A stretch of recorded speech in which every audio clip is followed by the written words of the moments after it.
إن الحمد لله نحمده ونستعينه ونستغفره ونعوذ بالله من شرور أنفسنا ومن سيئات أعمالنا من يهدي الله فلا مضل له ومن يضلله فلا هادي له أشهد أن لا إله إلا الله وحده لا شريك له وأشهد أن محمدا عبده ورسوله رب اشرح لي صدري ويسر لي أمري واحلل عقدة من لساني يفقه قولي اللهم أرنا الحق حقا وارزقنا اتباعه وأرنا الباطل باطلا وارزقنا اجتنابه اللهم أيدنا بروح القدس. الحمدللہ ہم سب قرآن کریم پر اللہ پر ایمان رکھتے ہیں، اور قرآن کریم پر ایمان لانے کا تقاضا یہ ہے کہ اس کو مضبوطی سے تھاما جائے۔ سورہ اعراف میں اللہ تعالیٰ فرماتے ہیں والذین یمسکون بالکتاب، وہ لوگ جو کتاب کو مضبوطی سے پکڑتے ہیں، واقاموا الصلاۃ، اور نماز قائم کرتے ہیں، انا لا نضیع اجر المصلحین، بے شک ہم ایسے مصلحین کا اجر ضائع نہیں کرتے۔ تمسک بالکتاب، کتاب کو مضبوطی سے تھامنا کیا مطلب ہے اس کا؟ زندگی کے کسی معاملے کو بھی اللہ کی کتاب سے، اللہ کی کتاب کی رہنمائی سے محروم نہ رہنے دیں۔ ہر چیز میں، ہر معاملے میں اللہ کرے کہ ہم اس کتاب سے مدد لینے والے ہوں۔ اگر زندگی میں طلب پیدا ہونے لگے، دل میں یہ خواہش ابھرے کہ میں اللہ کی کتاب کو مضبوطی سے تھام لوں، تو مجھے کیا کرنا ہوگا، مجھے کیا کرنا چاہیے، میں کیا کروں کہ اللہ کی رحمتوں کی اور بشارتوں کی حقدار بن جاؤں، کیا کروں کہ میرا دل بھی اس کی روشنی سے دمکنے لگے، میرا گھر، میرا خاندان، میرا گھرانہ بھی اس خیر میں اپنا حصہ سمیٹ لے۔ تو ایمان کی اس چنگاری کو دبنے مت دیجیے گا، عزم کر لیجیے گا کہ مجھے زندگی کا باقی حصہ اللہ کی کتاب کے ساتھ، قرآن کے ساتھ گزارنا ہے۔ ارادہ کریں گے تو راستہ اللہ دکھائے گا، اللہ کنیکٹ کرے گا۔ اعوذ باللہ من الشیطان الرجیم، بسم اللہ الرحمن الرحیم۔ سورۃ الاحزاب سے ہم آج شروع کریں گے۔ اس میں 73 ورسز ہیں، 1501 اس کے ورڈز ہیں، 5686 اس کے لیٹرز ہیں، اور اس میں 9 رکوع ہیں۔ مدنی سورہ ہے۔ حزب کا مطلب ہوتا ہے گروہ، گروہ کی جمع ہے احزاب، کمبائنڈ فورسز۔ اللہ تعالیٰ فرما رہے ہیں اس میں یا ایھا النبی، یا ایھا النبی اتق اللہ ولا تطع الکافرین والمنافقین، اے نبی اللہ سے ڈریے، اللہ کا تقوی اختیار کیجئے، اور کافروں کی اور منافقوں کی باتیں مت مانیے، ان کی اطاعت مت کیجیے۔ ان اللہ کانا علیما حکیما، اللہ تعالیٰ سب علم رکھنے والا ہے اور بڑی حکمت والا ہے۔ یا ایھا النبی سے سورت کا آغاز ہے۔ رسول اللہ صلی اللہ علیہ وسلم کو یا ایھا النبی کے ذریعے سے خطاب کر رہے ہیں اللہ تعالیٰ، جس میں آپ کی عزت، آپ کی تکریم مقصود ہے۔ قرآن مجید میں دوسرے انبیاء کو اللہ تعالیٰ نے ان کے ناموں سے خطاب فرمایا ہے، جیسے یا آدم، یا نوح، یا ابراہیم، مگر ہمارے نبی کو اللہ تعالیٰ نے یا ایھا النبی، یا ایھا الرسول کے ساتھ مخاطب کیا ہے۔ اس سورہ میں آپ کو 5 دفعہ یا ایھا النبی کے ساتھ مخاطب فرمایا۔ اس سورہ میں رسول اللہ صلی اللہ علیہ وسلم کے ذاتی معاملات کا بھی تذکرہ ہے، اور امت کو تعلیم دی جا رہی ہے ان کے ذریعے سے۔ فرمایا اتق اللہ، تقوی کی ہدایت نبی کے ذریعے سے پوری امت کے لیے آ رہی ہے۔ یہ سورہ 5 ہجری میں، 5 ہجری کے لاسٹ میں یہ نازل ہوئی ہے، جب غزوہ احزاب کے زمانے میں۔ اور اس زمانے میں نبی اکرم صلی اللہ علیہ وسلم کو زمانہ جہالیت کی کچھ ایسی رسوم کو توڑنے کا حکم ہوا، اور یہ رسومات اتنی مستحکم تھیں کہ جب تک آپ اپنے عمل سے ان کو نہ توڑتے تو ان کا خاتمہ ہونا مشکل تھا۔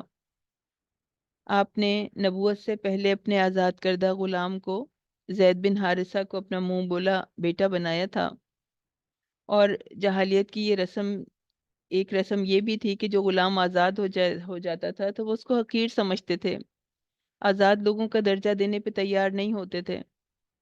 تو آپ نے پہلے اس رسم کو توڑا، اپنی پھپھی کی بیٹی زینب بنت جہش کا نکاح، جو کہ اعلیٰ خاندان سے تھیں، اپنے آزاد کردہ غلام سے کرایا، مگر دونوں میں موافقت نہیں ہو سکی، تو زید رضی اللہ تعالیٰ عنہ نے انہیں طلاق دے دی۔ تو اللہ نے اب آپ کو زینب رضی اللہ تعالیٰ عنہ سے نکاح کا حکم دیا، مگر آپ اس بات میں دل میں ڈر رہے تھے کہ پورے عرب کے مشرکین اور منافقین ان پر لعن طعن اور طعن و تشنیع کا طوفان برپا کر دیں گے کہ محمد صلی اللہ علیہ وسلم نے اپنی بہو سے نکاح کر لیا۔ تو منہ بولے بیٹے کی بیوی بہو نہیں ہوتی، منہ بولا بیٹا حقیقی بیٹا نہیں ہوتا۔ اس کے علاوہ ایک اور بھی بات تھی کہ مسلمانوں کے لیے زیادہ سے زیادہ 4 بیویاں رکھنا جائز تھا۔ اگر آپ زینب رضی اللہ تعالیٰ عنہ سے نکاح کرتے تو یہ آپ کی 5ویں بیوی ہوتی، اس پر بھی کفار اور منافقین کو موقع مل جاتا۔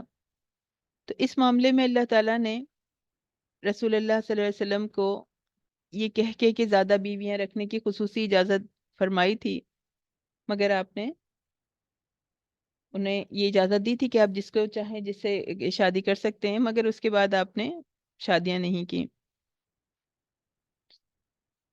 غرض اس قسم کی کئی باتوں کی اصلاح کرنا مقصود تھا، تو آپ کفار اور منافقین کے طوفان اٹھانے سے خوف کھا رہے تھے، اس لیے اللہ تعالیٰ نے سورت کے آغاز میں ہی کہا کہ اے نبی اللہ سے ڈریے، کافروں اور منافقوں کی اطاعت مت کیجیے، ان کی بات مت مانیے، بے شک اللہ ہمیشہ سے ہر چیز کا علم رکھنے والا ہے، کمال حکمت والا ہے۔ فرمایا وَاتَّبِعْ مَا یوحیٰ، اور پیروی کیجیے، اتباع کیجیے جو آپ پر وحی کیا جاتا ہے، میرے ربی کا، آپ کے رب کی طرف سے۔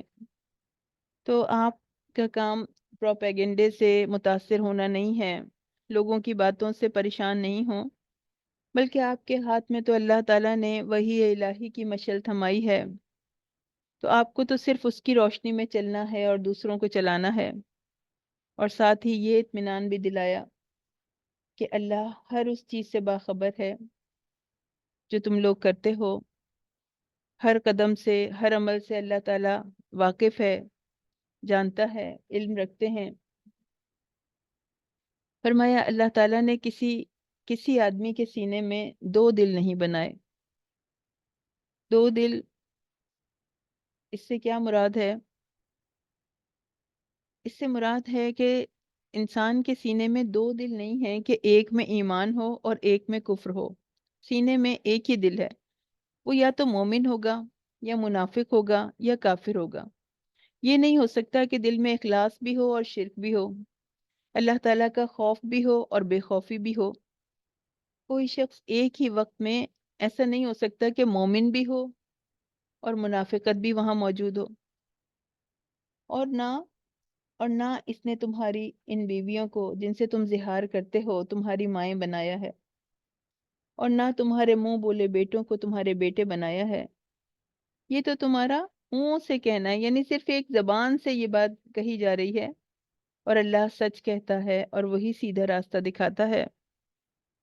زہار عرب جاہلیت کی ایک اصطلاح ہے کہ اگر کوئی شخص اپنی بیوی سے ایسے کہہ دیتا تھا کہ اب تو میرے اوپر میری ماں کی پیٹھ کی طرح حرام ہے، تو اس کی بیوی اس پر ہمیشہ کے لیے حرام ہو جاتی تھی۔ یا اگر کسی وقت وہ جہالت میں اپنی بیوی کو اپنی ماں کی پیٹھ سے تشبیہ دے، یا پھر یہ کہ کہہ دے کہ نہیں اب تم جو ہے وہ میری بیوی نہیں ہو، ماں کی طرح ہو، تو اللہ تعالیٰ کہہ رہے ہیں کہ اس طرح سے کہہ دینے سے اس کی بیوی ماں نہیں بن سکتی، یہ ایک غلط بات ہے، ایسی بات منہ سے نہیں نکالنی چاہیے، اس کے لیے ضروری ہے کہ تم اس کی قیمت ادا کرو۔ تو اس کا کفارہ مقرر کیا گیا کہ اگر تمہارے پاس غلام ہے تو غلام آزاد کرو، اور اگر غلام نہیں ہے تو مسلسل 2 مہینے کے روزے رکھو، اور اگر اس کی قدرت نہ ہو تو 60 مسکینوں کو کھانا کھلاؤ۔ پھر یہ بھی بتایا گیا کہ ہر شخص کا باپ وہی ہے جو کہ اس کا حقیقی باپ ہے، جو اس کا بایولوجیکل فادر ہے۔ یہ نہیں ہو سکتا کہ اس کے وہ حقیقی باپ کو چھوڑ کے کسی نے بھی اسے بیٹا کہہ دیا تو وہ شخص جو ہے وہ اس کا باپ بن گیا۔ یہ صرف زبان سے نکالی ہوئی بات ہے۔ تو حقیقی بیٹا وہی ہوگا جو جس کو کہ اللہ تعالیٰ نے بنایا ہے، اور اللہ سیدھے راستے کی طرف رہنمائی کرتے ہیں۔ پھر فرمایا یہ نبی مومنوں پر ان کی جانوں سے زیادہ حق رکھنے والے ہیں، اور اس کی بیویاں ان کی مائیں ہیں، اور رشتہ دار اللہ کی ان کی مائیں ہیں، اور رشتہ دار اللہ کی کتاب میں ان کا بعض پر دوسرے ایمان والوں اور ہجرت کرنے والوں سے زیادہ حق رکھنے والے ہیں، مگر یہ کہ تم اپنے دوستوں میں سے کوئی نیکی کرو۔ یہ حکم کتاب میں ہمیشہ ہمیشہ کے لیے لکھا ہوا ہے۔ بتایا جا رہا ہے کہ اپنی جان سے بھی زیادہ حق رکھنے میں یہ بات بھی شامل ہے کہ آپ صلی اللہ علیہ وسلم اپنی ذات سے بھی بڑھ کر ہوں، آپ کا ہر صورت حکم مانا جائے۔ ایک طرف دنیا ہے جہاں جہاں کے کسی بھی شخص کو، حتیٰ کہ اپنی ذات کا بھی کوئی تقاضا ہو سکتا ہے، کسی اور شخص کا، رشتہ داروں کا کوئی تقاضا ہو سکتا ہے، اور دوسری طرف اگر اللہ کے نبی کا فرمان ہوگا تو آپ کے فرمان کو ترجیح دی جائے گی۔ اور یہ بھی بات کہ آپ صلی اللہ علیہ وسلم کے ساتھ اپنی جان سے بھی زیادہ محبت کی جائے۔ رسول اللہ صلی اللہ علیہ وسلم نے فرمایا تھا، بخاری میں حدیث ہے کہ اس کا باب حب الرسول من الایمان 14-15 اس کا نمبر ہے، کہ اس ذات کی قسم جس کے ہاتھ میں میری جان ہے، تم میں سے کوئی شخص مومن نہیں ہوتا یہاں تک کہ میں اس کے لیے اس کے والد، اس کی اولاد اور تمام لوگوں سے زیادہ اس کو محبوب نہ ہو جاؤں، یہاں تک کہ اس کی جان سے بھی۔ تو ایک دفعہ عمر رضی اللہ تعالیٰ عنہ نے کہا کہ یا رسول اللہ، آپ مجھے میری جان کے سوا ہر چیز سے زیادہ محبوب ہیں۔ تو آپ صلی اللہ علیہ وسلم نے کہا نہیں اے عمر، اس ذات کی قسم جس کے ہاتھ میں میری جان ہے، جب تک میں تیرے لیے تیری جان سے بھی زیادہ محبوب نہ ہو جاؤں۔ تو عمر رضی اللہ تعالیٰ عنہ نے کہا کہ اب اللہ کی قسم آپ مجھے میری جان سے بھی زیادہ پیارے ہیں۔ تو آپ صلی اللہ علیہ وسلم نے فرمایا الان یا عمر، اب اے عمر، یعنی اب بات کی تم نے، اب صحیح بات ہے۔ پھر غزوہ احزاب کا تذکرہ آ رہا ہے، اس کا اللہ تعالیٰ ان آیات میں منظر دکھا رہے ہیں۔ یا ایھا الذین آمنو، اے لوگو جو ایمان لائے ہو، اذکروا نعمت اللہ علیکم، اپنے آپ پر جو اللہ نے تمہارے اوپر نعمت کی ہے اس کو یاد کرو، جب تم پر کئی لشکر چڑھائے تھے اور ہم نے ان پر آندھی بھیج دی تھی، اور ایسے لشکر جنہیں تم نے نہیں دیکھا تھا، اور جو کچھ تم کر رہے تھے اللہ اسے بخوبی دیکھنے والا تھا۔ اللہ تعالیٰ نے جنگ احزاب میں مسلمانوں کو اپنی نصرت، اپنی مدد یاد دلائی کہ وہ وقت یاد کرو۔ یہ جنگ مسلمانوں کو پیش آنے والی تمام جنگوں سے زیادہ خوفناک تھی۔ اس میں بتایا ہے کہ جب اللہ کے فرما بردار بندے اللہ کے اوپر بھروسہ کرتے ہیں، اللہ پر توکل کرتے ہیں، تو وہ ایسے لشکروں کے ساتھ ان کی مدد کرتا ہے جو نظر نہیں آتے۔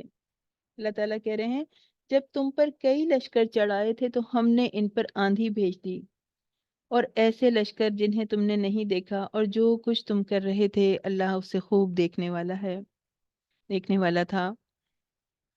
تو اللہ تعالیٰ کہہ رہے ہیں کہ جو بندہ اللہ پہ بھروسہ کرتا ہے تو اللہ لشکروں کے ذریعے سے اس کی مدد کرتے ہیں، ایسے لشکر جو اس کو نظر نہیں آتے۔ یا ایھا الذین آمنو کہہ کے مسلمانوں کو مخاطب کیا گیا ہے۔ پہلی آیت میں اللہ کے نبی کو مخاطب کیا، اور پھر مسلمانوں کو مخاطب کیا جا رہا ہے۔ کہا اذ جاؤکم من فوقکم، جب وہ تم پر تمہارے اوپر سے اور تمہارے نیچے سے آ گئے۔ اس سے مراد مدینے کا مشرقی جانب جو اوپر کی جانب تھی، ومن اسفل منکم، اور نیچے کی جانب مدینے کا مغربی حصہ مراد ہے۔ دشمن چاروں طرف سے آ گیا، مدینے کے اندر سے بھی اور مدینے کے باہر سے بھی۔ بہت مشکل وقت تھا۔ اس آیت میں اللہ تعالیٰ نے اپنے ایک قانون کی طرف اشارہ کیا ہے کہ اللہ تعالیٰ اپنے چاہنے والوں کی، اپنے ماننے والوں کی آزمائش کرتا ہے، اور جب تک اچھی طرح آزمائش نہیں ہو جاتی اس وقت تک اللہ کی مدد نہیں اترتی۔ اس آزمائش سے اللہ تعالیٰ مومن کو مضبوط کرتے ہیں، اس کے توکل کو دلوں میں جما دیتے ہیں، اس کے کردار کو پختہ کرتے ہیں، اس کو ایمان پہ استقامت بخشتے ہیں۔ تو کوئی بھی شخص یا گروہ جب اللہ سے محبت کا دعویٰ کرتا ہے تو اللہ تعالیٰ اس دعوے کو چیک کرتے ہیں۔ محبت ہمیشہ آزمائی جاتی ہے۔ مسلمان بھی اس آزمائش میں بری طرح جھنجھوڑ دیے گئے، ہر طرف سے دشمن نے حملہ کر دیا۔ پھر اپنی صفوں میں مسلمانوں کے ساتھ ساتھ منافقین موجود تھے۔ بنو قریظہ نے بدعہدی کی، غداری کی۔ اللہ تعالیٰ کہہ رہے ہیں جب خوف کے مارے آنکھیں پتھرا گئیں، خوف اور دہشت کی وجہ سے ایسا لگتا تھا کہ کلیجے اچھل کر منہ کی طرف آ گئے۔ انتہائی پریشانی کی تعبیر ہے الحناجر، حلق کا آخری حصہ، یعنی خوف کی شدت کی تصویر کھینچی ہے کہ جیسے دل اس قدر خوف زدہ ہو جائے کہ دھڑکن جو ہے وہ گھبراہٹ کی وجہ سے اپنی جگہ چھوڑ کر حلق تک جا پہنچے۔ لیکن مسلمان اس آزمائش میں پورے اترے۔ غزوہ احزاب کا یہ تذکرہ ہے، غزوہ خندق بھی کہتے ہیں اس کو۔ مدینے کی چھوٹی سی بستی تھی، اس میں 10,000 کا لشکر لے کر مشرکین آ گئے۔ بہت سخت وقت تھا، فقر تھی، بھوک تھی، شدید سردی تھی، تو آزمائش بہت بڑی تھی۔ تو اللہ تعالیٰ نے ان کے اوپر ایک سخت آندھی بھیج دی ان کی مدد کے لیے، نظر نہ آنے والے لشکر بھیج دیے۔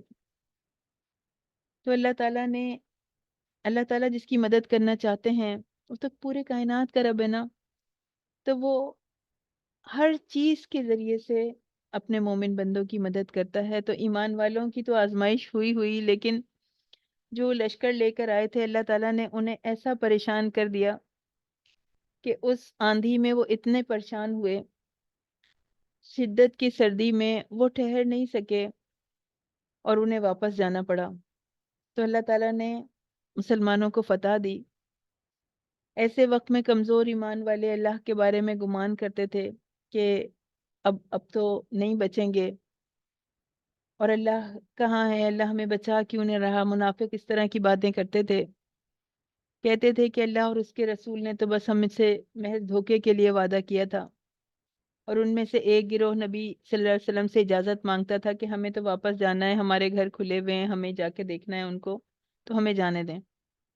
اور جو مخلص مومن تھے انہوں نے ان پریشانیوں کو، سختیوں کو دیکھا تو وہ سمجھ گئے کہ یہ وہی آزمائش ہے کہ جس کا اللہ تعالیٰ نے کہا ہے کہ وہ آزمائش تو آئے گی، تم آزمائے جاؤ گے، اور اس کے اوپر جب صبر کریں گے تو نصرت کا وعدہ ہے۔ تو مومن سمجھ گئے، اور اس بات سے، ان کے سمجھنے سے، ان کے اس کلام سے، اس قول سے اللہ تعالیٰ نے ان کو ایمان میں اور زیادہ بڑھا دیا۔ پھر اللہ تعالیٰ اپنے رسول کو ایک پرفیکٹ رول ماڈل کی حیثیت سے انٹروڈیوس کروا رہے ہیں۔ لَقَدْ كَانَ لَكُمْ فِي رَسُولِ اللَّهِ أُسْوَةٌ حَسَنَةٌ، بلا شبہ یقیناً تمہارے لیے اللہ کے رسول میں ہمیشہ سے بہت اچھا نمونہ ہے، اس کے لیے جو اللہ اور یوم آخر کی امید رکھتا ہو اور اللہ کو بہت زیادہ یاد کرتا ہو۔ تو دین پر چلنے کی کوشش کرنے والوں کے لیے، آیات پر عمل کی کوشش کرنے والوں کے لیے، اللہ تعالیٰ سے محبت کرنے والوں کے لیے، اللہ کی رضا کو زندگی کا مقصد بنانے والوں کے لیے اللہ تعالیٰ نے ایک پرفیکٹ رول ماڈل دے دیا، زندگی کے ہر شعبے کے لیے، ہر پہلو کے لیے، انفرادی اور اجتماعی طور پر زندگی گزارنے کے لیے، اللہ کا پسندیدہ طریقہ بتانے کے لیے کامل نمونہ۔ اللہ تعالیٰ نے آپ کے قول کو بھی محفوظ کیا، عمل کو بھی محفوظ کیا۔ اور جس چیز پر آپ نے خاموشی اختیار کی اس کو بھی محفوظ کر دیا گیا۔ بہترین باپ تھے، بہترین شوہر تھے، بہترین عبد، عبادت گزار، خوش اخلاق، شکر کرنے والے، صابر، قرآن کی عملی تفسیر تھے ہمارے پیارے نبی، چلتا پھرتا قرآن تھے۔ زندگی کے چھوٹے بڑے سارے معاملات میں رسول اللہ صلی اللہ علیہ وسلم کی پیروی کی واجب دلیل ہے یہ آیت کہ نبی صلی اللہ علیہ وسلم اور صحابہ کی پیروی کی جائے، اور اس کے لیے جو اللہ اور یوم آخر کی امید رکھتا ہو اور اللہ کو بہت یاد کرتا ہو، تو اسوہ حسنہ پر چلنے کی توفیق کسے ملے گی؟ جو اللہ کا چہرہ دیکھنا چاہتا ہے، جو یوم آخر کی ملاقات پر یقین رکھتا ہے، جو اللہ کو کثرت سے یاد کرنے والا ہوگا، اس کے لیے اللہ کے نبی بہترین نمونہ ہوں گے۔ وہ اتباع کرے گا، وہ پیچھے پیچھے چلے گا۔ تو ایسے لوگ نبی کو فالو کریں گے، کیونکہ ذکر انرجی دیتا ہے، ذکر شیطان کے حملوں سے بچاتا ہے۔ تو کثرت سے ذکر کریں اور ان کو فالو کریں۔ ورد اللہ الذین کفروا، اور اللہ نے ان لوگوں کو جنہوں نے کفر کیا ان کے غصے سمیت لوٹا دیا، اور انہوں نے کوئی بھلائی حاصل نہ کی، اور اللہ مومنوں کو کافی ہو گیا، اور اللہ ہمیشہ سے بے حد قوت والا اور سب پر غالب ہے۔ تو پتہ چلا کہ نبی کی جماعت ہمیشہ غالب رہتی ہے، نبی کو فالو کرنے والے ہمیشہ کامیاب ہوتے ہیں دنیا اور آخرت دونوں میں۔ غزوہ احزاب کا انجام بتا دیا کہ کفار کیا کرنے آئے تھے؟ مسلمانوں کا نام و نشان مٹا دینے کے ارادے سے آئے تھے، لیکن کچھ بھی نہیں کر سکے، انہیں کوئی کامیابی نہیں ہوئی۔ مسلمانوں کو کیسے مٹائیں گے، بلکہ اس کے بعد تو وہ اور پھلنا پھولنا شروع ہو گئے، نہ مدینہ فتح ہوا، نہ مال غنیمت حاصل کر سکے۔ اللہ تعالیٰ نے انہیں دل کی جلن کے ساتھ غصے سے بھرے ہونے کی حالت میں ان کو بغیر کسی فائدے کے واپس لوٹا دیا۔ تو ہماری زندگیوں میں بھی یہ سٹیجز آئیں گی، اللہ تعالیٰ ہمیں بھی آزمائیں گے جیسے وہ مومنین آزمائے گئے۔ کبھی زندگی میں بدر آئے گی جس میں سختیاں جھیلنی پڑیں گی، مشکلات ہوں گی، سٹریس ہوگے، پریشانیاں ہوں گی، مگر جب اللہ کا در تھام لو تو اللہ تعالیٰ فتح دیتے ہیں۔ کبھی زندگی میں عہد کو فیس کرنا پڑے گا کہ انسان کچھ میدانوں میں ناکام ہو جاتا ہے، تکلیف اٹھاتا ہے، زخم اٹھاتا ہے۔ کبھی احزاب کرنی پڑے گی کہ سب کے سب بھی مل کر مخالف ہو جائیں، انسان گھیر لیا جائے، لیکن نبی کے طریقے کو فالو کرے تو اللہ کی مدد آئے گی، اللہ کافی ہو جائے گا ایمان والوں کے لیے۔ اللہ ایمان کا روب ڈال دیتے ہیں۔ وَكَانَ اللَّهُ قَوِيًّا عَزِيزًا، اللہ تعالی ہمیشہ سے بے حد قوت والے ہیں، سب پہ غالب ہیں، اور اللہ کے لیے کچھ مشکل نہیں ہے۔ پھر فرمایا آیت 28 ہے، اے نبی اپنی بیویوں سے کہہ دیجئے کہ اگر تم دنیا کی زندگی اور اس کی زینت کا ارادہ رکھتی ہو تو آؤ میں تمہیں کچھ سامان دے دوں اور تمہیں رخصت کر دوں، اور اچھے طریقے سے رخصت کرنا۔ نبی کریم صلی اللہ علیہ وسلم نے ہمیشہ دنیا پر آخرت کو ترجیح دی، اور مال غنیمت میں سے حصہ رکھنے کے باوجود بھی وہ سب کا سب ضرورت مندوں پہ خرچ کر دیتے تھے۔ تو اس کا نتیجہ کیا ہوتا تھا؟ گھر میں تنگی اور ترشی کے ساتھ گزارا ہوتا تھا، بے انتہا فقر و فاقہ تھا۔ 2 مہینے نبی کریم صلی اللہ علیہ وسلم کے گھر میں چولہا نہیں جلتا تھا، اتنی صابر اور شاکر ان کی بیویاں تھیں، کسی مشکل حالات میں کبھی اف بھی نہیں کی، کبھی کچھ نہیں کہا۔ لیکن اب بنو قریظہ کے جب بنو قریظہ سے جیت ہوئی تھی تو مسلمانوں کے پاس بہت مال ہاتھ میں آیا تھا، تو اب وہ قانونی اور عقلی طور پر غلط نہیں تھیں، اتنی مشکل سے زندگیاں گزار رہی تھیں، اور جب اتنا مال آیا تو انہوں نے یہ کہا کہ ہمیں بھی کچھ گھر کے خرچ کے لیے کچھ دیا جائے۔ یہ وہی یہ وہی بیویاں ہیں۔ حضرت عائشہ کے پاس خلافت راشدہ کے دور میں 10,000 دینار آتے تھے، اور 1 منٹ میں اس کو بانٹ کے ختم ہو جاتی تھیں۔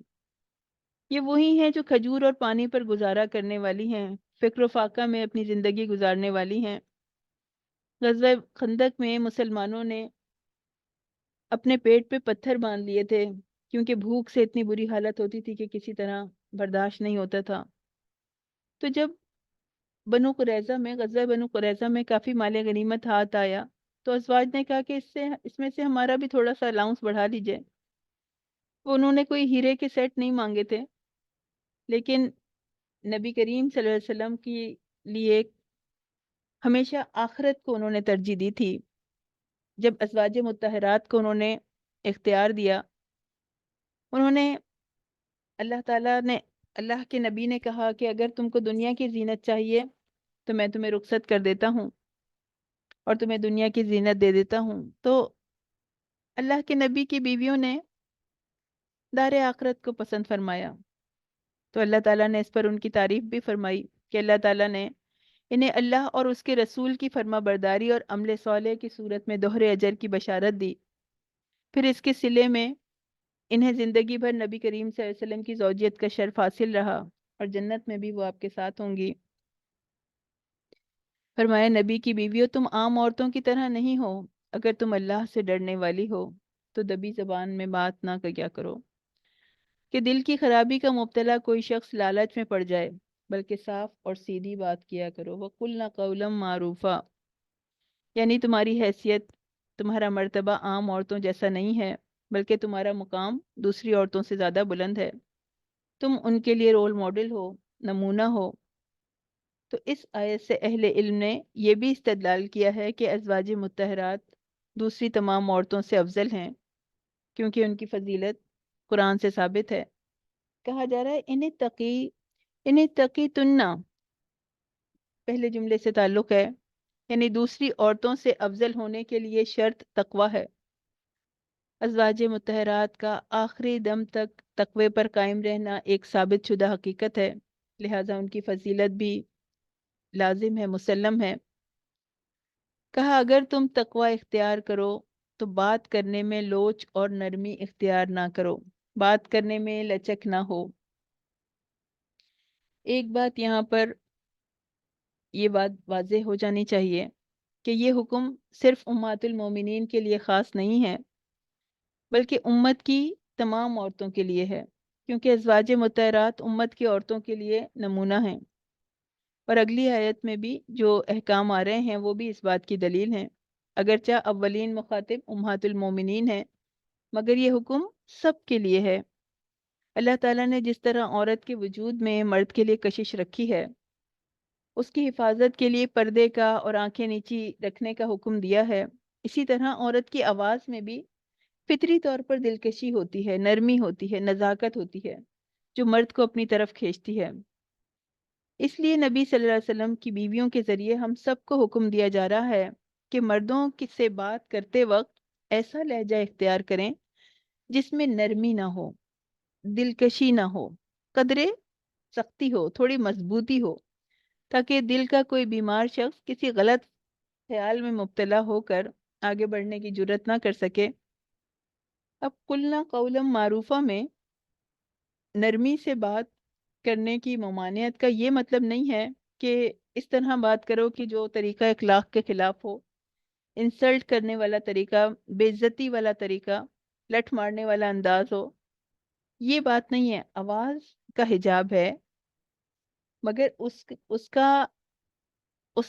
کا طریقہ یہ ہے، بات تو کرنی پڑے گی، ضرورت پڑ جاتی ہے خواتین کو بات کرنے کی، مردوں کے ساتھ ایسے مواقع آتے ہیں، گھر کے نوکروں سے بھی بات کرنی پڑ جاتی ہے، اور کبھی کوئی چیز خریدنی ہے اس چیز کے لیے بھی بات کرنی پڑ جاتی ہے، لیکن عورتوں کو منع کیا گیا کہ وہ اذان نہیں دے سکتی، وہ تلاوت قرآن کی جو ریکارڈنگز اور ویڈیوز وہ نہیں ریکارڈ کرا کے ایسے کامنلی سب کے سامنے ایسے نہیں کر سکتی، یعنی اور پھر ظاہر ہے یہ بات تو obvious ہے کہ میڈیا پہ بیٹھ کے یا ٹی وی پہ بیٹھ کے میلاد کی محفلوں میں نعتیں پڑھنا یا جلسوں میں لاؤڈ اسپیکر پہ گانے گانا تو ظاہر ہے کہ یہ obvious بات ہے کہ منع ہے۔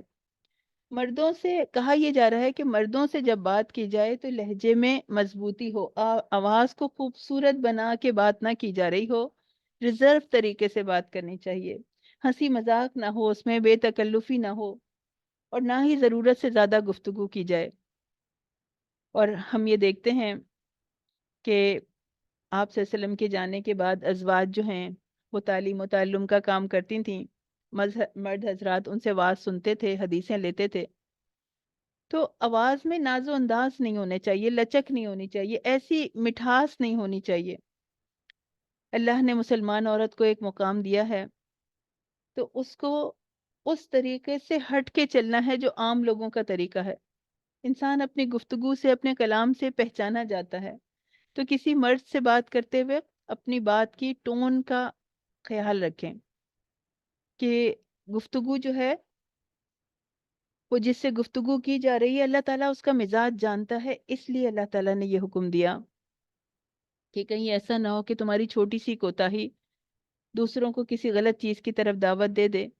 اور نبی کریم صلی اللہ علیہ وسلم نے اس بات سے بھی منع فرمایا کہ اپنے ہسبینڈز کی اجازت کے بغیر عورتوں سے گفتگو کرنے کو منع کیا. اور اگر کوئی ایسا غیر مرد گھر میں آئے جس کو شوہر پسند نہیں کرتا اور بیوی اس سے بات کرے تو بیوی کو ایسا نہیں کرنا چاہیے، اس سے بات نہیں کرنی چاہیے جس کو اس کا شوہر نہیں پسند کرتا. یعنی دبی زبان میں بات نہیں ہوگی، معروف طریقے سے بات ہوگی. بدتمیزی نہیں کرنی لیکن لہجے میں مضبوطی ہونی چاہیے. تو طریقہ بتایا جا رہا ہے، کوڈ آف کنٹیکٹ ہے فار ایک مومنہ عورت کے لیے. وَقَرْنَ فِي بُيُوتِكُنَّ، کرنا قرار پکڑو، فی بیوتکن اپنے گھروں میں، ولا تبرجنا اور بناؤ سنگار کا اظہار نہ کرتی پھرو. کرنا باب کرا یا قرو قرارن کسی جگہ ٹھہرنا، جمع مؤنث امر حاضر کا صیغہ ہے. اور انسان خود تفسیر نہیں کر سکتا، خود اس کی ٹرانسلیشن نہیں کر سکتا. یہ دیکھا جائے گا کہ نبی اکرم صلی اللہ علیہ وسلم نے اس کی کیا تفسیر کی. اس آیت میں ازواج مطہرات کو گھروں میں ٹھہرے رہنے کا حکم دیا اور ان کے توسط سے سب کو، کیونکہ گھر میں عورتوں کی زیادہ حفاظت اور سلامتی پائی جاتی ہے. یہ حکم دوسری عورتوں کے لیے، سب عورتوں کے لیے ہے، لیکن اللہ تعالیٰ نے ان کو ضرورت کے تحت نکلنے کی اجازت فرمائی ہے، مگر پردے کی پابندی کے ساتھ. حتیٰ کہ وہ نماز باجماعت کے لیے بھی مسجد میں جانا چاہیں تو بھی جا سکتی ہیں، لیکن زینت کا اظہار کرتی ہوئی نہ نکلیں، خوشبو لگائے ہوئے نہ ہوں. رسول اللہ صلی اللہ علیہ وسلم نے فرمایا کہ عورت پردے کی چیز ہے.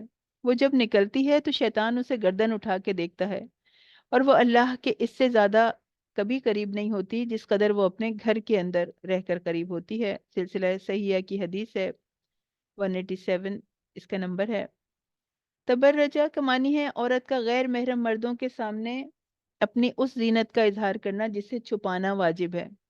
اسلام سے پہلے جہالیت کے دور میں عورتیں جس طرح بند سنور کر نکلتی تھیں تو بے پردہ مردوں کے سامنے آتی تھیں، تو اس کے لیے منع کیا جا رہا ہے کہ تم ایسا مت کرو. یعنی عورت زینت چھپا کے ضرورت کے لیے گھر سے نکل سکتی ہے، مگر اس کا مقصد اپنی ذات کی طرف متوجہ کرنا نہ ہو. پھر پوری دنیا میں موضوع بحث بنا رہتا ہے. حجاب کے بارے میں اعتراض کیا جاتا ہے کہ اسلام نے عورتوں کو قید کر دیا ہے. تو یہ جو حجاب ہے یہ عورت کے لیے قید ہے یا تحفظ؟ کیا حجاب عورتوں سے اس کی آزادی چھینتا ہے؟ کیا حجاب عورتوں کی تعلیم و ترقی کے لیے رکاوٹ ہے؟ نہیں، ہرگز نہیں. حدیث سے تو ایسے حدیث کو نہ دیکھیں تو شاید یہ محسوس ہو کہ عورت باہر نکل ہی نہیں سکتی. نبی کریم صلی اللہ علیہ وسلم نے عورتوں کو نکلنے کی اجازت دی تھی. ازواج مطہرات جاتی تھیں، رشتہ داروں سے ملتی تھیں، مسجدوں میں جاتی تھیں، کام کاج کے لیے ازواج نکلتی تھیں، حج عمرے کے لیے جاتی تھیں. بس بتایا یہ جا رہا ہے کہ اصل ذمہ داری گھر کی ہے. اتنا زیادہ نہ نکلا جائے کہ گھر نیگلیکٹ ہو. اور حضرت عمر رضی اللہ تعالیٰ عنہ نے کسی کو لیبر پین میں دیکھا تو اپنی بیوی کو لے کے آئے کہ آ کے جو ہے وہ ان کی مدد کرو. تو انسان بغاوت کے لیے نہ نکلے، دعوت نظارہ دینے کے لیے نہ نکلے، تو یہ ثابت کرنے کے لیے نہ نکلے کہ میرا جسم میری مرضی. تو ایسی جابس جن میں کہ زینت دکھانے کا مطالبہ کیا جائے، ایسی جابس کرنا ٹھیک نہیں ہے، حلال نہیں ہے. جاب کر سکتی ہیں خواتین، مگر ایسے کہ اللہ کے احکام نہ ٹوٹیں. اسلام نے سجنے سنورنے پہ پابندی نہیں لگائی ہے. میک اپ کر سکتے ہیں، اپنے بالوں کی سٹائلنگ کر سکتے ہیں، زیور پہن سکتے ہیں، مگر دوسروں کے اوپر ایکسپوز نہ ہو، نہ محرموں کے اوپر ایکسپوز نہ ہو. پھر آپ صلی اللہ علیہ وسلم نے فرمایا، بخاری کی حدیث ہے، کہ تم عورتوں کو اجازت دے دی گئی ہے کہ اپنی حاجت کے لیے باہر نکلو، مگر زینت کا اظہار نہ ہو.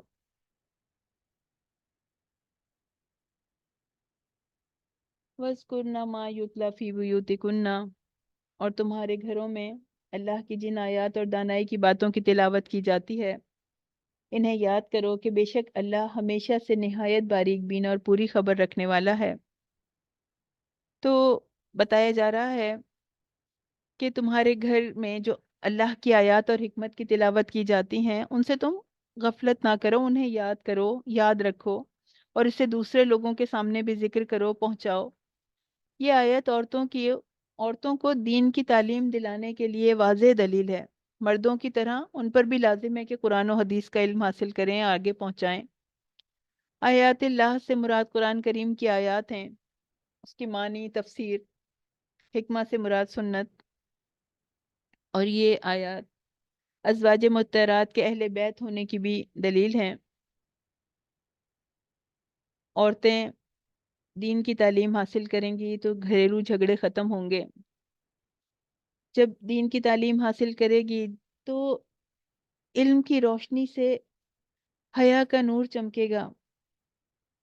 جب انٹلیکچوئل ایکٹیویٹی ہوتی ہے، جب ہاتھوں میں قلم انسان پکڑ لیتا ہے، تو ذہنوں کو سکون مل جاتا ہے. قرآن کی تعلیم تو پرسنل گرومنگ کرتی ہے انسان کی. جب مسلمان عورت نے یہ قرآن کی تعلیم کو چھوڑ دیا، تب تب مسلمانوں کا زوال شروع ہو گیا. تو خود بھی ذکر کرو اور دوسروں سے بھی ذکر کرواؤ، دوسروں تک بھی پہنچاؤ. اللہ کی آیات کا، سنت نبی کا ایک ماں کی تعلیم امت کی تعلیم کے برابر ہے. علم و حکمت کے تذکرے ہوں گے گھروں میں تو نسل بھی ایمان والی ہوگی. پہلا مدرسہ عورت کی گود ہے. ماں کا یقین، ماں کی طلب، ماں کی دعائیں، ماں کی کوششیں بچوں پر اثر انداز ہوتی ہیں. تو اصل تو حیا اور علم عورت کا اصل زیور ہے. اگر ہم بھی چاہیں تو ہمارے بچے محمد بن قاسم بن سکتے ہیں، طارق بن زیاد بن سکتے ہیں، محمود بن غزنوی بن سکتے ہیں. تو کوشش تو ماؤں کو کرنی ہوگی، محنت تو ماؤں کو کرنی ہوگی. پھر فرمایا،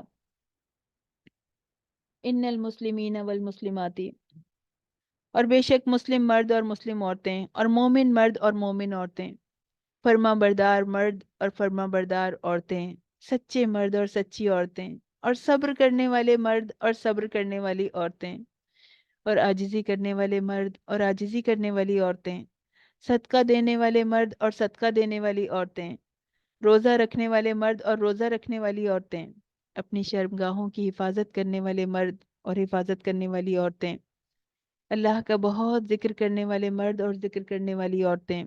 ان کے لیے اللہ نے بڑی بخشش اور بڑا اجر تیار کر رکھا ہے. 10 صفات کا تذکرہ کیا گیا جن پر کاربند ہونے والوں کے لیے اللہ تعالیٰ نے بڑی مغفرت رکھی ہے، اجر عظیم تیار کر کے رکھا ہے.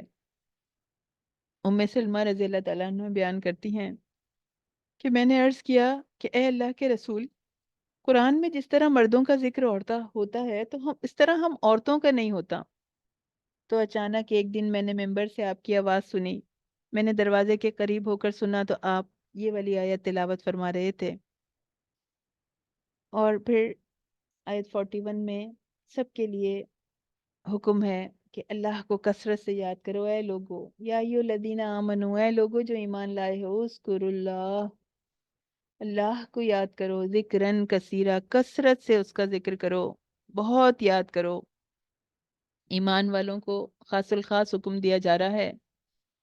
اور ایمان کا دعویٰ کرنے والے ہر شخص کے لیے اگر اس کو اپنا ایمان بڑھانا ہے، صراط مستقیم پر قدم جمانا ہے، نیکیوں میں آگے بڑھنے کا ارادہ ہے، تو اللہ کو کثرت سے یاد کرو، اٹھتے بیٹھتے چلتے پھرتے، محبت کے ساتھ، شعور اور احساس کے ساتھ. جب اللہ تعالیٰ ایمان کی صفت کے ساتھ مخاطب کرتے ہیں تو وہ حکم بہت اہم ہوتا ہے. تو انسان ارادہ کرے، اللہ تعالیٰ یاد دلا دے گا ذکر کرنا، اللہ استقامت عطا فرمائے گا۔ اور سلف صالحین ایک دوسرے کو دعا دیا کرتے تھے کہ اللہ آپ کی زبان کو اپنے ذکر سے تر رکھے، تو ہم بھی ایک دوسرے کو یہ دعائیں دیا کریں، اپنے بچوں کو دعائیں یاد کرائیں، ان کے سامنے زور سے ذکر کریں، ان کو بتائیں کہ اس طرح کرنے سے، اس طرح سبحان اللہ کہتے ہیں تو جنت میں ایک خوبصورت درخت لگ جاتا ہے، تو جنت کے باغوں میں کاشتکاری کریں، اللہ ارادوں کو عمل میں ڈھال دے گا، آسان فرمائے گا۔ پھر فرمایا، آیت 43 ہے کہ وہی ہے جو تم پر صلات بھیجتا ہے اور اس کے فرشتے، تاکہ وہ تمہیں اندھیروں سے روشنی کی طرف نکال لائے، اور وہ ایمان والوں پر ہمیشہ نہایت مہربان ہے۔ فرشتوں کی صلات سے مراد مسلمانوں کے لیے مغفرت اور رحمت کی دعائیں ہیں۔ حدیث میں آتا ہے کہ رسول اللہ صلی اللہ علیہ وسلم نے فرمایا کہ یقیناً فرشتے تم میں سے ہر اس شخص کے لیے دعا کرتے رہتے ہیں جو اپنی نماز کی جگہ میں رہے، جب تک کہ وہ بے وضو نہ ہو، کہ اے اللہ اسے بخش دے، اے اللہ اس پر رحم فرما، اور جب تک نماز نے اسے گھر والوں کے پاس جانے سے روک رکھا ہو، یعنی نماز پہ وہ بیٹھا ہوا ہو، جب تک دنیا کے کاموں میں نہیں لگتا، تب تک وہ فرشتے اس کے لیے دعائیں کرتے رہتے ہیں۔ پھر فرمایا، ان اللہ و ملائکتہ یصلون علی النبی، بے شک اللہ اور اس کے فرشتے نبی اکرم صلی اللہ علیہ وسلم پر صلات بھیجتے ہیں۔ تو اے لوگوں جو ایمان لائے ہو، تم بھی صلات بھیجو، سلام بھیجو، خوب سلام پھیرنا۔ تو درود کثرت سے پڑھنا یہ بھی عبادت کا حصہ ہے۔ ایک شخص نے نبی کریم صلی اللہ علیہ وسلم سے پوچھا کہ کیا میں اپنی دعا کا 1/3 حصہ آپ پر درود بھیجنے کے لیے مقرر کر دوں؟ تو آپ نے فرمایا ہاں اگر تم چاہو۔ تو اس نے کہا اگر 2/3 کر دوں؟ آپ نے کہا ہاں اگر تم چاہو۔ تو اس نے کہا اگر میں دعا کا سارا ہی حصہ درود پڑھنے کے لیے وقف کر دوں؟ تو آپ نے فرمایا یہ تو تمہارے لیے، اگر ایسا کرو گے تو اللہ تمہارے لیے دنیا اور آخرت کے غموں کے لیے کافی ہو جائے گا۔ تو بہت مقام ہے درود پڑھنے کا۔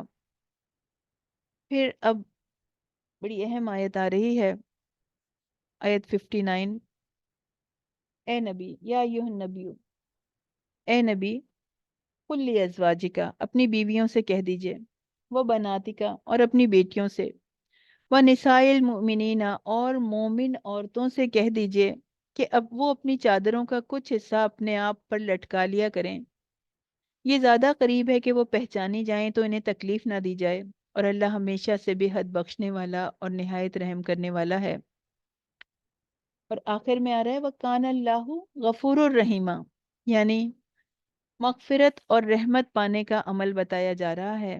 نبی کریم صلی اللہ علیہ وسلم کے ذریعے سے حکم دیا جا رہا ہے کہ آپ ان کو بتا دیجئے، سب سے پہلے ازواج مطہرات کو، پھر اپنی بیٹیوں کو، اور پھر مومن عورتوں کو، کہ یدنین علیہن من جلابیبہن، یدنینا نیچے کر لیں، دنا یدنو نیچے کرنا، ادنا باب افعال سے ہے نیچا کرنا، ادنا کا صلہ الا آیا ہے، دانن لٹکنا، یہ آیا ہے جیسے دوسری آیت میں بھی دوسری جگہ آتا ہے قطوفہا دانیہ، لٹکتے ہوئے پھل، تو اوپر سے لٹکانا، اوپر سے ڈال لینا، کیا جلابیبہن، جلباب کی جمع، جلباب کی جمع جلابیب ہے۔ جلبہ کا مطلب ہوتا ہے بڑی چادر، ردا فوق الخمار، بڑی چادر جو کہ پورے ڈریس کے اوپر آ جائے، وہ جلباب ہے۔ وہ لمبا لباس جو عورت گھر کے کپڑوں کے اوپر گھر سے باہر نکلتے ہوئے پہنتی ہے۔ تو یہ بات کلیئر ہونی چاہیے، اس کے بارے میں ہمیں جو ہے وہ کسی ڈاؤٹ میں نہیں پڑنا چاہیے۔ یہ نہیں کہا جا رہا کہ تم جلباب پہن لو، جلباب تو آلریڈی پہنا ہوا ہے، اب اس کے آگے پلو لٹکانے کے لیے کہا جا رہا ہے، اپنے فیس کے اوپر پلو لٹکانے کو کہا جا رہا ہے۔ اب اس کے لیے کوئی خاص چیز ڈسکرائب نہیں کی گئی کہ ابایا ایسا ہو یا ابایا نہیں ہو، بڑی چادر بھی لی جا سکتی، کور کرنا ہے اپنے آپ کو، اپنے موسم کے حساب سے، اپنے کلچر کے حساب سے، کسی بھی کھلی چیز میں اپنے آپ کو ڈھانپ لو۔ تو پردے کا حکم عورتوں کو اذیت میں ڈالنے کے لیے نہیں آیا، بلکہ اذیت سے نکالنے کے لیے آیا ہے، مردوں کی حوث کی اذیت سے بچنے کے لیے اللہ تعالیٰ نے سیگریگیشن کا نظام نافذ کیا۔ مومن عورت کو غیر مومن عورت سے الگ نظر آنا چاہیے، تاکہ اس کے ذریعے وہ پہچان لی جائے اور ستائی نہ جائے۔ گھر سے حکم کا آغاز ہو رہا ہے۔ آپ صلی اللہ علیہ وسلم کا گھر تمام لوگوں کے لیے رول ماڈل ہے۔ مردوں کی ذمہ داری کو واضح کیا جا رہا ہے کہ اے مردو، تم سے تمہاری بیویوں اور بیٹیوں کے بارے میں سوال کیا جائے گا۔ مردوں کی غیرت کو جگایا جا رہا ہے۔ اور مومن عورتوں سے کہہ دیجئے، ایمان رکھنے والی عورتیں جو کہ اللہ پر ایمان رکھتی ہیں، جو کہ اللہ کو اپنا رب سمجھتی ہیں، جو جو کچھ ان کے رب نے ان کے لیے پسند کیا ہے وہ بہترین ہے۔ جس خالق نے مردوں کو پیدا کیا ہے وہی حکم دے رہا ہے۔ تبری نے عبداللہ بن عباس رضی اللہ تعالیٰ عنہ سے نقل کیا ہے کہ اللہ نے مومنوں کی عورتوں کو حکم دیا کہ وہ جب کسی ضرورت کے لیے گھر سے باہر نکلیں تو اپنے چہرے کو اپنے سروں کے اوپر بڑی چادر سے ڈھانپ لیں، یعنی اور آنکھ کھلی رکھیں۔ تو اب یہاں یہ سوال پیدا ہو رہا ہے کہ مومن عورتوں سے کہا جا رہا ہے کہ چادروں کو اس طرح لٹکا لیں کہ چہرہ نظر نہ آئے، صرف آنکھیں کھلی رہیں تاکہ مشکل نہ ہو چلنے میں۔ تو یہ زیادہ قریب ہے کہ وہ پہچانی جائیں۔ کسی نے سوال کیا کہ اب تو حالات بدل گئے ہیں، اب مومن خواتین کو حجاب نقاب کی وجہ سے پہچان لیا جاتا ہے فورن کنٹریز میں، اس کے اپوزٹ سچویشن کا سامنا کرنا پڑتا ہے۔ پہچان لیے جانے کے باعث ان کو تنگ کیا جاتا ہے، جیسے فرانس میں، بیلجیم، ڈنمارک، ان میں ہیوی فائنز لگائے جاتے ہیں ان کے اوپر، یا ایئرپورٹ پہ یا پبلک پلیسز پہ ان کو تنگ کرنے کا خطرہ ہے۔ تو ایسی صورت میں کیا ایسا کیا جا سکتا ہے کہ نقاب نہ کیا جائے؟ تو قرآن کا بتایا ہوا رول آج بھی اتنا ہی حق ہے جتنا نبی کریم صلی اللہ علیہ وسلم کے زمانے میں تھا۔ آج بھی وہ لڑکیاں جو حجاب نہیں کرتی وہ زیادہ ستائی جاتی ہیں، اور اگر یقین نہیں آتا تو آپ ٹائپ کیجئے گوگل کے اوپر most hairiest womens in the world, تو آپ کو کنٹریز کی رینکنگ مل جائے گی۔ اس میں حجاب نقاب کرنے والوں کے فیکٹس اینڈ فگر نہیں دیے گئے، بلکہ کتنے لوگوں کے جو جو اللہ کے حکم کو رد کر دیتے ہیں، جو اللہ کے حکم کو فالو نہیں کرتے، ان کو جسم جو کور نہیں کرتے ان کی نمبر آئیں گے، آپ دیکھیں گے تو حیران رہ جائیں گے۔ دنیا بھر میں 3 عورتوں میں سے ایک عورت پر فزیکل اور سیکشل وائلنس ہوا ہے، اس نے تجربہ کیا ہوا ہے۔ تو مسلم خواتین پر جہاں تک یہ بین لگایا گیا ہے کہ آپ نقاب نہیں کر سکتی یا حجاب نہیں کر سکتی، تو یہ تو اسلام دشمنی ہے، کھلی اسلام دشمنی۔ اس بات کی کوشش ہے کہ مسلمان جو ہیں وہ پریکٹسنگ مسلم نہ بننے پائیں، دین پر عمل کرنے والوں کو ڈرا دیا جائے، خوف زدہ کر دیا جائے، اگر اس وجہ سے کہ ڈر کر اسلام پر عمل کرنا چھوڑ دیں تو حق و باطل کا فرق مٹ جائے، مسلمز اینڈ نان مسلمز کے درمیان ڈفرنس ختم ہو جائے۔ تو آپ کا کیا خیال ہے کہ جب پردے کے احکام آئے تھے اور ایمان والیوں نے فوراً ہی ان آیات کے آتے ہی اپنے جسم اور چہرے چھپا لیے تھے، تو کیا کافر خواتین سے الگ نہیں نظر آنے لگی تھیں؟ نظر آنے لگی تھی نا، کفار کی اکثریت تھی۔ کیا اس وقت ان کافروں نے مومنات کو اپریشیٹ کیا تھا؟ کیا ان کے پھولوں کے ہار ڈالے تھے؟ تو آج وہ حجاب کرنے والوں کو کیا نوبل پرائز دیں گے؟ نہیں، وہ تو اپنا کام کریں گے، جو ان کی سنت ہے، جو ان کا طریقہ ہے، وہ تو وہ اس کو فالو کریں گے، جو ہمیشہ سے کرتے آئے ہیں، جس کو مسلمانوں کے لیے، مسلمان خواتین کے لیے مشکلات پیدا کریں گے۔ نبی صلی اللہ علیہ وسلم نے اپنی امت کو کفار کے طریقے کو چھوڑنے کو کہا، جہالت کے طریقے کو چھوڑنے کو کہا۔ تو مسلمان اور کفار میں اگر کوئی فرق نہ ہوتا تو نبی کریم صلی اللہ علیہ وسلم کیوں کہتے ہیں؟ مسلمان عورتیں آج بھی جہاد میں لگی ہوئی ہیں، ان جگہوں پہ رہ کے بھی یہ حجاب کرنا، نقاب کرنا آسان نہیں ہے، لیکن اتنی کوشش کرتی ہیں، اور انہوں نے کبھی یہ نہیں سوچا کہ وہ اللہ کے حکم سے پیچھے ہٹ جائیں۔ اللہ تعالیٰ نے ان کے لیے وہاں رہنا آسان بنا دیا۔ وہاں رہنے والے کہتے ہیں کہ کچھ عورتوں پر انہوں نے فائن لگایا، اور وہاں پر رہنے والے کسی عرب نے اناؤنس کیا کہ نقاب پر لگنے والے سارے فائنز جو ہیں وہ میں ادا کروں گا، اور انہوں نے کیے۔ دو تین ایسے واقعے بھی پیش آئے کہ پولیس نے ایک دو خواتین کو روکا تو مسلمانوں نے اکٹھے ہو کر احتجاج کیا، بلکہ پولیس سے باقاعدہ جھگڑا کیا۔ تو اس کے بعد اب اکثر و بیشتر پولیس جو ہے وہ کسی مسلمان خاتون سے الجھنے سے گریز کرتی ہے۔ بہت ساری خواتین نے جو وہاں رہتی ہیں انہوں نے بتایا کہ ہم بہت عرصے سے پراپر پردہ کرتے ہیں لیکن ان کو کوئی مشکل نہیں اٹھانی پڑی۔ تو اللہ مدد کرتا ہے، اللہ آسان کرتا ہے۔ دل میں ڈر ہوتے ہیں لیکن اللہ تعالیٰ، جب اللہ کی مدد آتی ہے تو کوئی، اللہ تعالیٰ روب ڈال دیتا ہے اس کا، اللہ تعالیٰ مومنوں کا روب ڈال دیتا ہے۔ واقعہ افک میں بھی حضرت عائشہ نے کہا تھا نا کہ صفوان رضی اللہ تعالیٰ عنہ نے مجھے پردے کی آیات اترنے سے پہلے دیکھا تھا۔ تو یہ بھی چہرے کے پردے پر واضح دلیل ہے۔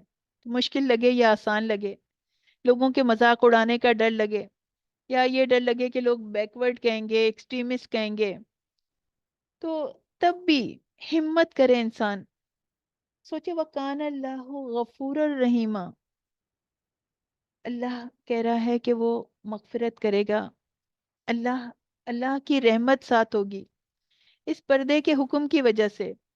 جو اللہ کے اس حکم پر عمل کرنے والی ہے، نفس پر بھاری بھی ہو، مشکل بھی لگے، جو اللہ کے احکام پر عمل کرنے والی ہے اللہ تعالیٰ اسے بلند کریں گے۔ تقوی والی بہو، تقوی والی بیوی نعمت ہے۔ نسلوں میں تقوی ٹرانسفر ہوتا ہے، مائیں تربیت کرتی ہیں، محنت کرتی ہیں، تقوی والی مائیں کرتی ہیں، گھروں کو جنت بنا دیتی ہیں، رشتوں کو کاٹنے والی نہیں ہوتی، جوڑنے والی ہوتی ہیں۔ تو سوچیں کہ ہم اگر پردہ نہیں کرتے ہیں تو کیوں پردہ نہیں کرتے؟ کیا ہمارے اندر ایمان کی کمی ہے یا نالج کی کمی ہے یا ماننا ہی نہیں چاہتے؟ دل سے بس اس بات کا اس لیے انکار کرنا چاہتے ہیں کہ بس یہ مشکل کام نہ کرنا پڑے۔ تو اپنے دل کے ایمان کو چیک کرنا پڑے گا، دین کے علم کو حاصل کرنا پڑے گا، ریسرچ کیجئے، دیکھیے احادیث کو، دیکھیے آیات کو، دیکھیے اور اللہ سے مدد طلب کیجئے۔ اللہ تعالیٰ آسان کرتا ہے، صرف ارادہ کرنے میں دیر لگتی ہے۔ اور ایسی جگہوں پہ جو جو عورتیں مشکل اٹھا کر حجاب کرتی ہیں، نقاب کرتی ہیں، تو اللہ تعالیٰ ان کو زیادہ ثواب دے گا۔ سورہ سبا، سورہ سبا کی پہلی آیت ہے الحمدللہ الذی لہو ما فی السماوات و ما فی الارض، سب تعریف اللہ ہی کے لیے ہے، جو کچھ آسمانوں میں ہے اور جو کچھ زمین میں ہے اسی کا ہے، اور آخرت میں بھی سب تعریف اسی کے لیے ہے، اور وہی کمال حکمت والا ہے، ہر چیز کی خبر رکھنے والا ہے۔ یہ صورت ان 5 صورتوں میں سے ایک ہے جن کی ابتدا الحمدللہ سے ہوتی ہے۔ وہ ہیں سورہ فاتحہ، سورہ انعام، سورہ کہف، سورہ سبا اور سورہ فاطر۔ پانچوں میں سب تعریف اللہ کے لیے ہونے کے الگ الگ دلائل بیان کیے گئے ہیں۔ دنیا اور آخرت دونوں میں حمد اللہ ہی کے لیے ہے۔ پھر آخرت میں حمد کا دوبارہ خاص ہونا دوبارہ ذکر کیا کہ کیونکہ دنیا میں تو بظاہر کسی اور کی بھی تعریف ہو جاتی ہے، مگر آخرت میں صرف اللہ ہی کی حمد ہوگی۔ ہر ایک کی زبان پر الحمدللہ کا کلمہ جاری ہوگا، اور اللہ تعالیٰ جانتے ہیں، اللہ کے علم کا بیان ہے، اللہ کی معرفت کا بیان ہے کہ اللہ علم رکھتے ہیں جو کچھ زمین میں داخل ہوتا ہے اور جو کچھ اس سے نکلتا ہے، جو آسمان سے اترتا ہے اور جو اس پر چڑھتا ہے۔ اس سے ذرہ برابر چیز بھی نہ آسمانوں میں چھپی رہتی ہے اور نہ زمین میں۔ اللہ کے علم کی تفصیل بتائی جا رہی ہے۔ تمام چیزیں جو زمین میں داخل ہوتی ہیں، اس سے نکلتی ہیں، آسمان سے اترتی ہیں، چڑھتی ہیں، شمار سے باہر ہے، انکاؤنٹیبل۔ انہیں صرف اللہ جانتا ہے، کوئی اور ان کا علم نہیں رکھتا۔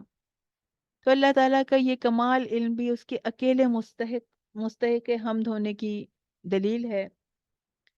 فرمایا وَلَقَدْ آتَيْنَا دَاوُودَ مِنَّا فَضْلًا، اور بلا شبہ یقیناً ہم نے داؤد علیہ السلام کو اپنی طرف سے بڑا فضل عطا کیا کہ اے پہاڑوں اس کے ساتھ تسبیح کو دہراؤ، تسبیح کرو، اور پرندوں کو بھی، اور ہم نے اس کے لیے لوہے کو نرم کر دیا۔ زمین اور آسمان میں ہر اس بندے کے لیے عظیم نشانی اور عبرت ہے جو اللہ کی طرف رجوع کرنے والا ہو۔ تو اب اللہ تعالیٰ اپنی طرف رجوع کرنے والے چند بندوں کا تذکرہ فرما رہے ہیں، ان کے کچھ واقعات کا ذکر آیا ہے۔ ان میں ایک حضرت داؤد علیہ السلام، اللہ تعالیٰ نے ان پر بڑی عنایات کی، انہیں بہت ساری نعمتیں بخشیں، اور اللہ تعالیٰ یہاں پر چند نعمتوں کا تذکرہ فرما رہے ہیں کہ پہاڑ ان کے ساتھ تسبیح کرتے تھے اور پرندے بھی، اور اللہ تعالیٰ نے ان کے لیے لوہے کو نرم کر دیا تھا۔ اور ان کے بیٹے حضرت سلیمان علیہ السلام کا بھی ذکر فرمایا، اللہ تعالیٰ نے ان کے لیے ہوا کو مسخر کر دیا تھا۔ وہ 1 مہینے کا جو راستہ تھا وہ دن کے پہلے پہر میں، اور 1 مہینے کی راہ دن کے پچھلے پہر میں طے کر لیتے تھے۔ پھر یہاں پر سبا کا واقعہ بھی آ رہا ہے، جس کی وجہ سے اس سورت کا بھی نام سبا رکھا گیا۔ سبا سے مراد وہ قوم ہے جس کا باپ کا نام تھا، یعنی اس شخص کا نام تھا سبا، پھر اس ملک کا یہی نام پڑ گیا۔ تو قوم سبا کا ذکر ہے، جنہیں اللہ تعالیٰ نے ہر طرح کی نعمتیں دی تھیں، مگر انہوں نے اللہ تعالیٰ کی نعمتوں کی ناشکری کی، انہیں باغ عطا فرمائے۔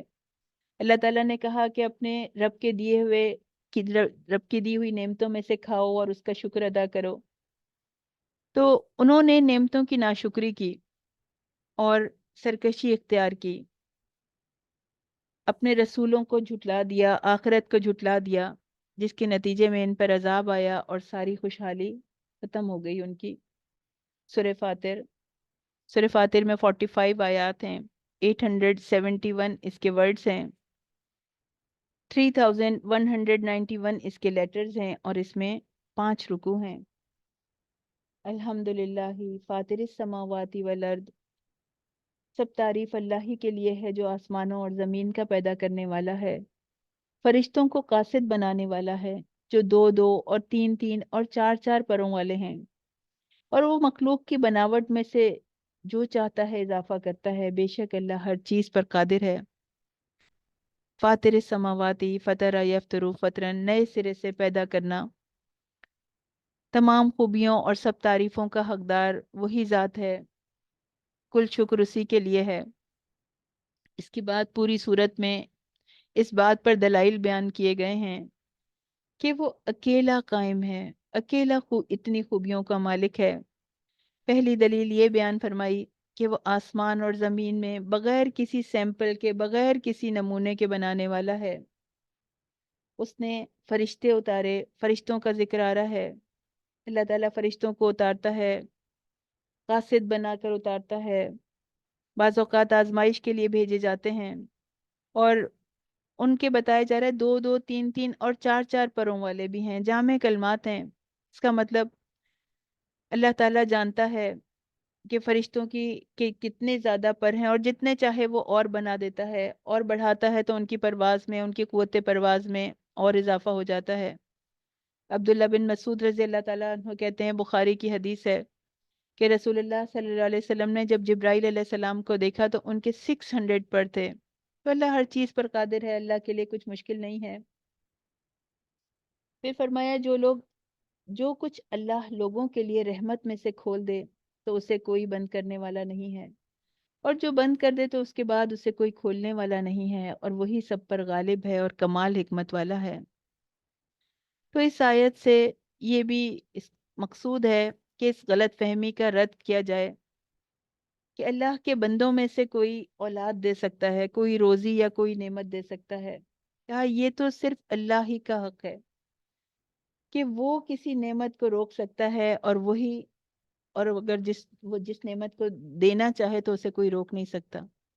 رحمت سے مراد ہر وہ نعمت جو اللہ تعالیٰ اپنے بندوں پر عطا کرتا ہے، اور یہ سب کا سب اللہ کی طرف سے ہے، اس کو کوئی روکنے والا نہیں ہے۔ ہم اللہ سے دعا کریں، اللہم رحمتک ارجو فلا تکلنی الی نفسی طرفۃ عین۔ اللہ تعالیٰ ہم آپ کی رحمت کی امید کرتے ہیں، اور ہمیں ایک لمحے کے لیے بھی ہمارے نفس کے حوالے نہ کیجیے گا۔ تو اللہ کی رحمت اللہ کا بہت بڑا انعام ہے، یہ قرآن اللہ کی رحمت ہے، دین کی سمجھ اللہ کی رحمت ہے، نیکیوں کی توفیق اللہ کی رحمت ہے۔ تو اللہ ہمیں اپنی رحمت میں داخل کرے۔ پھر فرمایا کچھ چیزوں کی طرف توجہ دلائی جا رہی ہے کہ کیا اللہ کے سوا بھی کوئی پیدا کرنے والا ہے جو تمہیں زمین اور آسمان سے رزق دیتا ہو؟